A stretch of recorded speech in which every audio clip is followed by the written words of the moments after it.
Hi అండి, ఇక్కడ వచ్చేసి చామగడ్డ పులుసు చేస్తున్నాను. ఇది ఎలా చేస్తున్నానో చూడండి, భలే టేస్టీగా ఉంటుంది.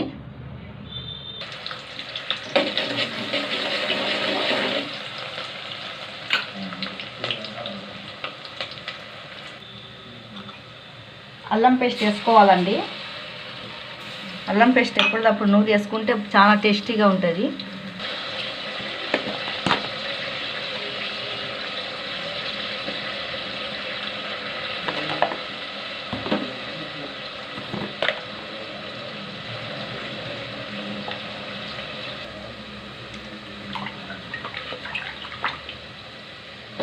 ఈ కోసి పెట్టుకున్న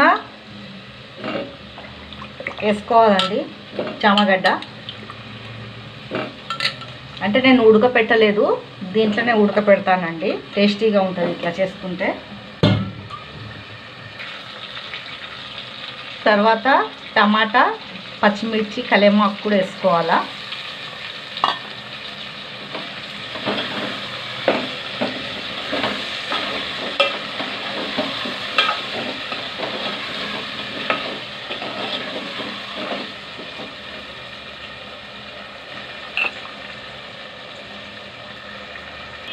మనకు రుచికి సరిపోయేంత సాల్ట్ వేసుకోవాలండి.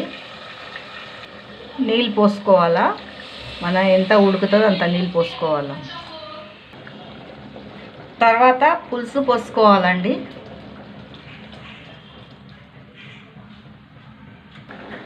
కొబ్బరి పొడి వేసుకోవాలండి.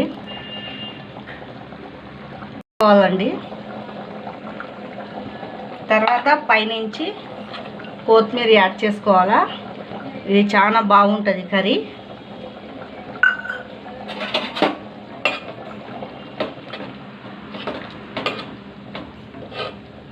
చామగడ్డ పులుసు చాలా బాగుంటుందండి.